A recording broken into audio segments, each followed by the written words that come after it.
McWhorter Custom Rifles presents.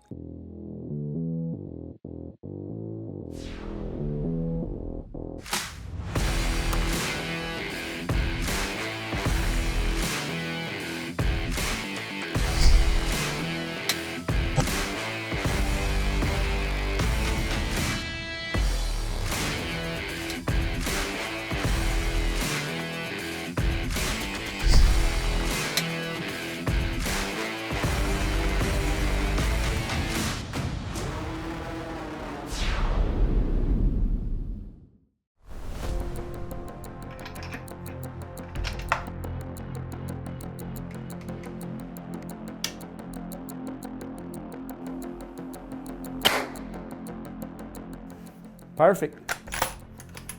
Boy, the 6.5 PRC shooting 143 grain Hornadies is one of our favorites. Welcome back, folks. This week, Prostaffer Bart Bevill is going speed goat hunting with Patterson Hunting Company in Antelope, New Mexico. You don't want to miss this. Precision Hunting TV is brought to you by McWhorter Custom Rifles, Macmillan Fiberglass Stocks, Swarovski Optique, Hornady Ammunition, and Borden Accuracy.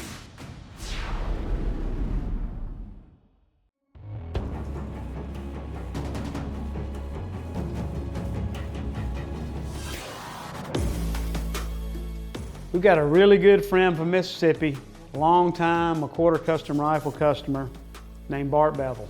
He's been a customer for 12, 14 years. He bought many guns from us and he uses them. I'm sure he doesn't even know how many guns he's got, but he loves to hunt as much as he loves the ag business. One of the things he loves to do, one of the hunts he loves every year is early season antelope, August or early September.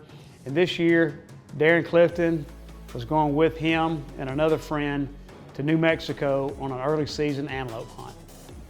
This year, Bart's going to be hunting with Patterson Hunting Company, Dominic Salvo, out of Antelope, New Mexico. A lot of goats, a lot of big goats, and Bart's really excited.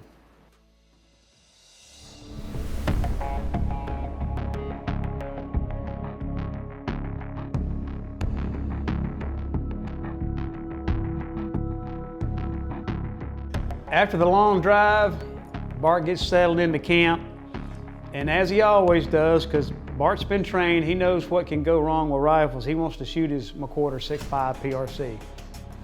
So we got into camp here in Antelope, New Mexico with Dominic Salvo, and we're here to antelope hunt. And first thing we do when we get into camp is we want to shoot our guns and be sure everything's still good for the trip.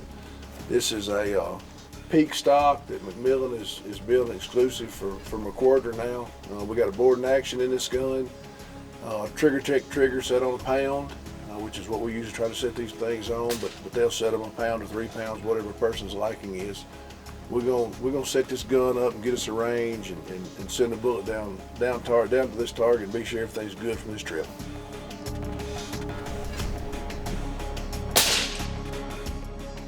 I think we're good.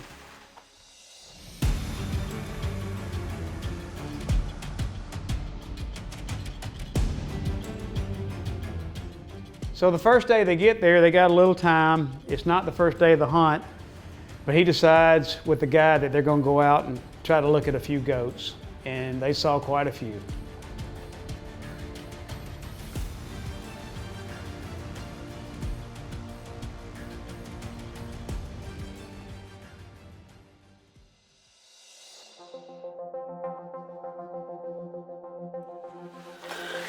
All right, day one. Patterson Hunt Company. Of course, we're out here in Antelope, New Mexico, and it's calm outside. It's about 50 degrees where we've been used to 100-degree heat. So we're excited to go out here this morning and see if we can get this done.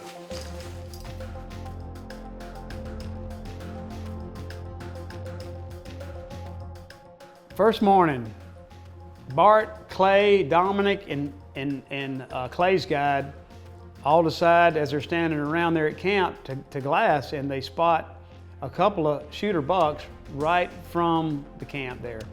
So Clay and his guide decide to go after one, and Bart and Dominic decide to go to another area and start glassing.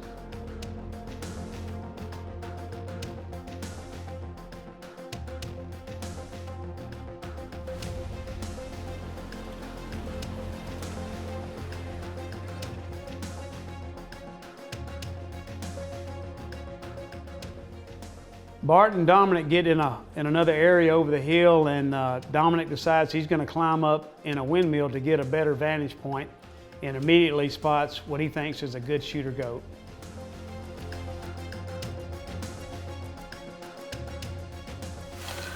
So we found a buck down here that he wants to try to walk down here about 500 yards, get a little closer to, but he thinks it's the one we're probably gonna try to kill.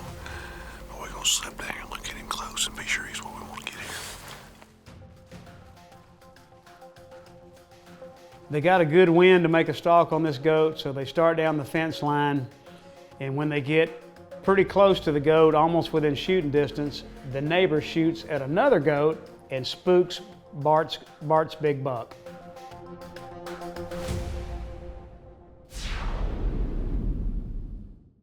This segment is brought to you by Bart Accuracy, makers of the most accurate custom hunting actions on the market. Manufactured in the USA to true bench rest tolerances. Bart Accuracy equals success. We're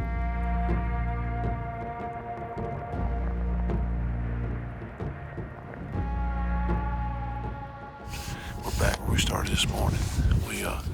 We had a good goat this morning we were fixing to try to kill. We had him at about 600 yards, and somebody off of us, off this place, shot. And when they did, they were probably a mile away, and they shot. And when they did, it boogered this goat, and he ran off and left the property. And Dominic just decided to let's just back out of here and come back in here this afternoon. And so it's storms all the way around us right now, trying to build and rain, but we're gonna come back in here and check all this right now before we go anywhere else to see if he's back in here where we can get all of him.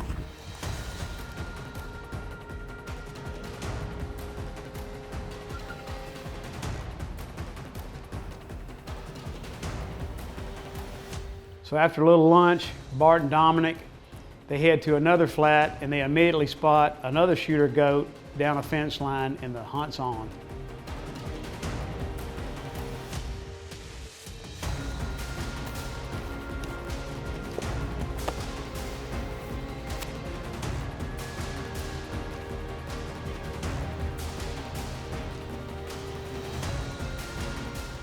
So Dominic and Bart, the closer they get to this goat, they finally set up and look at him through the Swarovski optics, and they determine he's not a shooter. He's a good goat, but not what they want to shoot on the very first day of the hunt.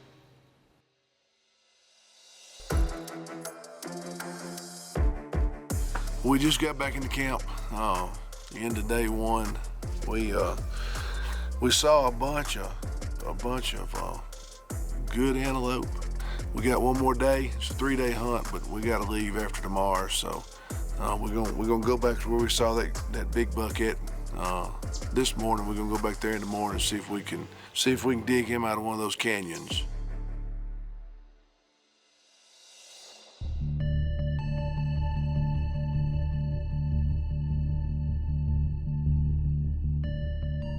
Morning 2. We start our morning here looking, glassing, trying to find something before we leave this part of the country and go towards Daddle, where we ended up the whole day yesterday spending and trying to find something here close before maybe we head that way. So it's a pretty day. Wind's calm this morning. It's about 50 degrees, which is so nice compared to what we've been dealing with at home. And we're just hoping for a good morning. Maybe we can get this done this morning.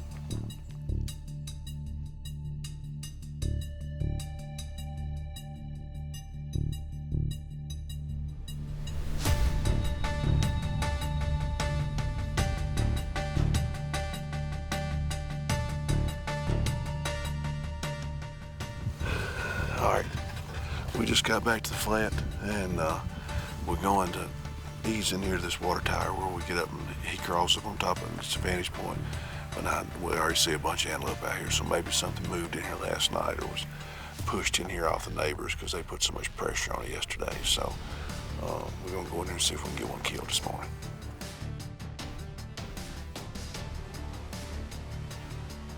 They don't see a good goat from camp, so they go back to the windmill area, and Dominic immediately shinnies up the windmill, and in the process of doing that, he gets a text from one of his other guides that he spotted another big shooter buck from camp. So down the windmill, back in the truck, and back to camp.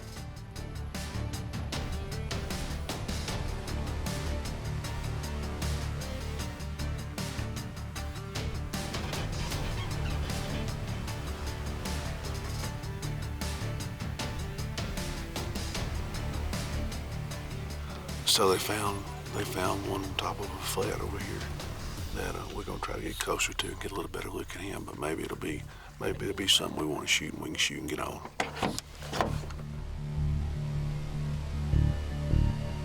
Precision Hunting TV is also brought to you by Rack 'em Up Roasted Feeds, Rudy's Country Store and Barbecue, Surge Pro by Biofac Crop Care, Armageddon Gear, Gun Foam, and Mesquite Creek Taxidermy.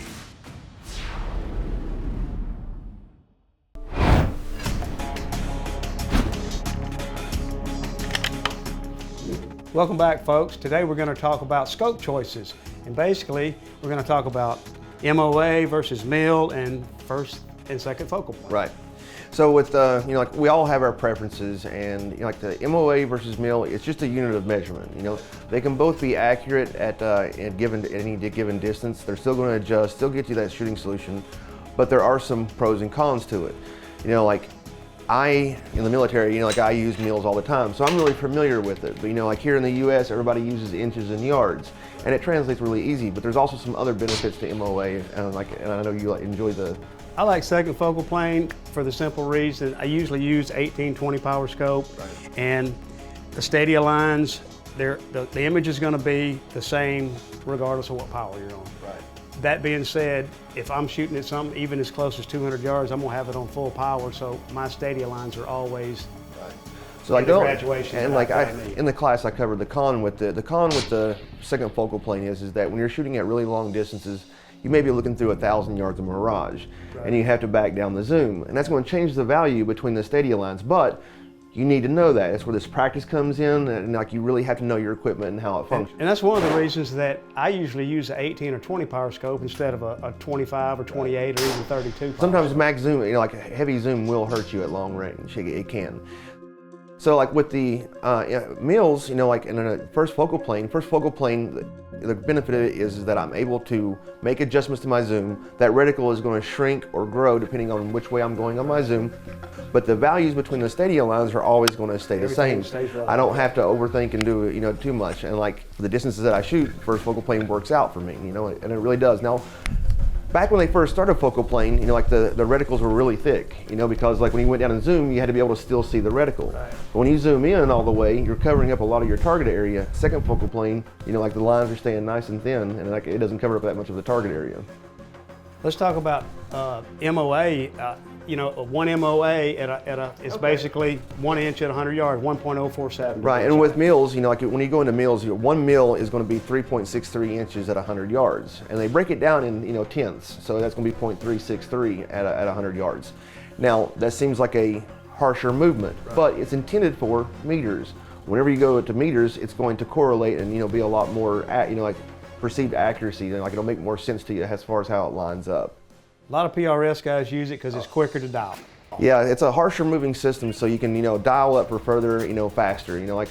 So they have to engage like 6-8 targets, in a 2-minute time frame. So they need that rapid adjustment to get there quicker versus, like MOA, where it's a smaller movement, it's more refined, so it's going to be a lot more accurate for what we're doing. Right.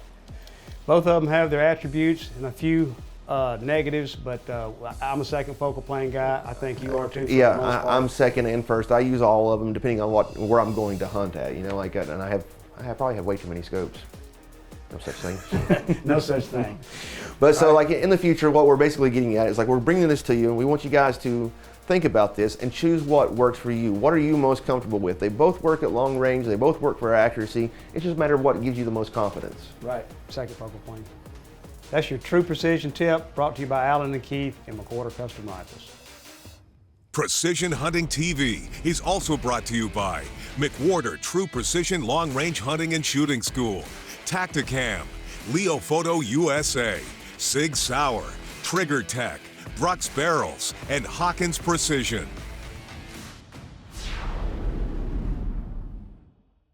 This segment is brought to you by Rudy's Country Store and Barbecue.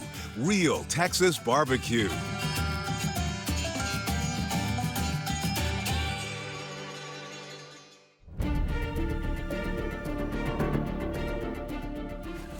All right, we came around and got on the back side of this flat up here, and that's where they've got him bedded at.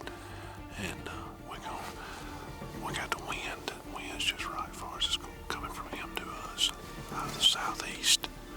And we're gonna leave the truck now. We're gonna try to walk it up on top of this flat, get to where we can see him. We can't see him right now, but he should be about 1,000 yards from us right now. So we're gonna try to get up here within 400 or 500 yards and try to get a kill shot on him.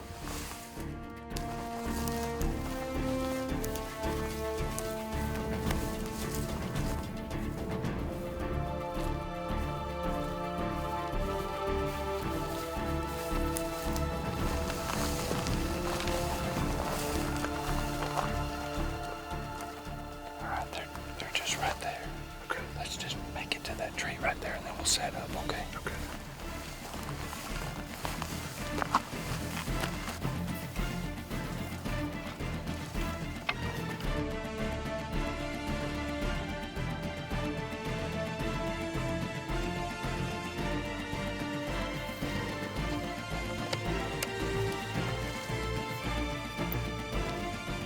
They get to within 641 yards. Bart's got a good shot, a good vantage point. You ready? Yes, sir. Go ahead.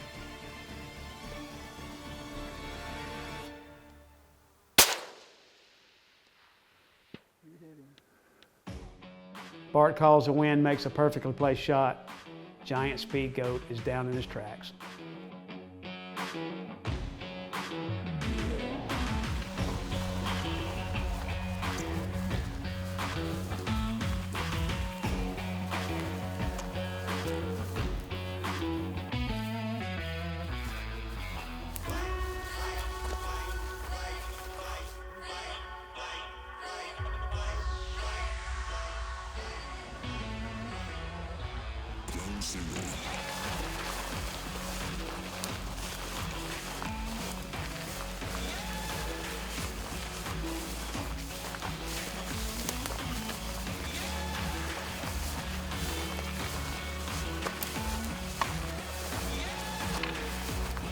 Well, I think he's down.